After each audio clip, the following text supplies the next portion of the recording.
I agree with you that elections are coming and South Africa must play an important role. There's a problem in Zimbabwe. There's a big problem in Zimbabwe where the rights of citizens are being violated openly and no one is saying anything about it, including South Africa. Elections get stolen daylight by the army. For sure they have the results by now. Me and you are still talking about elections. They are done. They have the results. Those things, that's a formality. Well, it can't be correct that ZanuPf holds the people of Zimbabwe hostage. If it means ZanuPf must lose elections for it to go and self-correct, so be it. But let the people, the voice of the people of Zimbabwe be respected. It can't be a win-win-win at all costs. In the EFF, we believe strongly that Chamisa won the last elections. And he was undermined by violence that was unleashed on citizens of Zimbabwe. But is the sanctions solution? No. No. The Zimbabweans are suffering as we speak. You know how you negotiate the best terms as business and as countries. Zimbabwe should be open to you to go and invest there, but negotiate the best deals and conditions of such investment. No sanctions must stop you from going to invest in Zimbabwe. Zimbabweans are struggling, and the world must go and help Zimbabweans. Well, foreigners and Dudula, South Africans are not xenophobic. That's why structures like Dudula are not growing. It's just a tiny minority, and that is found in a particular corner of a country. We've got 9 provinces, 52 district municipalities, and how many local municipalities? 204 municipalities. And Dudula is only found in Johannesburg. And then and in Pinville. And then you want to define that as South Africa. It's not South Africa. It's not us. We are not like that. We grew up with people who came from other countries and we never had a problem with them. Because our history dates back to us coming from the north down to the south. Each individual you can ask of their origin here in South Africa is going to take you back there where they say they don't want those people. There's an advocate, very popular advocate called ZanuPf. There is a Mpofu in Zimbabwe. So when we fight Mpofu, which Mpofu must we fight? Because they are all the same.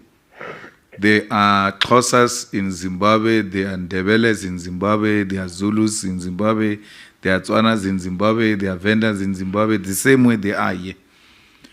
So that's what unemployment does, and laziness of people who don't want to go look for jobs.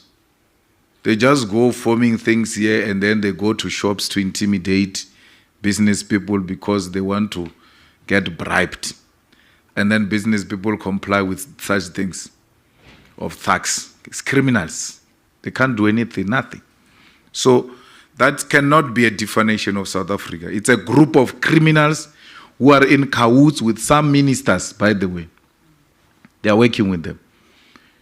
So we have no time for thugs. There are small boys who must be put in their place. Majority of them is drunkards who were in MK, who could not find deployment, who didn't go to school. Even the ANC can help them. So there is nothing we can do to help them. But they must never define us as South Africans. There's no way we are xenophobic. The crossing of Africans into Europe and other countries is exactly based on what I said, the mismanagement of our countries.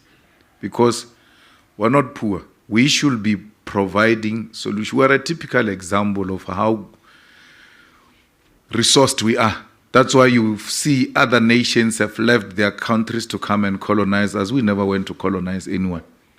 They came looking for our resources. So if people can leave their countries to come and colonize us here, it should be an evidence enough that we are resourced enough, and therefore we should use that resource for the benefit of Africans and not the other way around.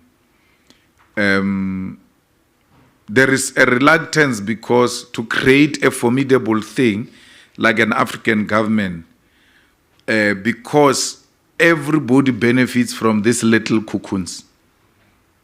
You are called a president of Swaziland, prime minister or something. But your country is not bigger than Soweto. What is that? Then it means Soweto must be a country also.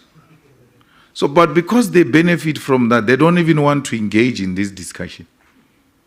Because it's an individuals who benefit from it. That's why there's no concrete plan to go into it, and there's no a single president that leads this discussion and put it firmly on the agenda of the AU. That the original thought of the AU as OAU, it was to establish, the founding fathers wanted to establish a solid government. And they got defeated in that discussion. But the intention has always been to create a solid government from its inception. That we should come together and be one.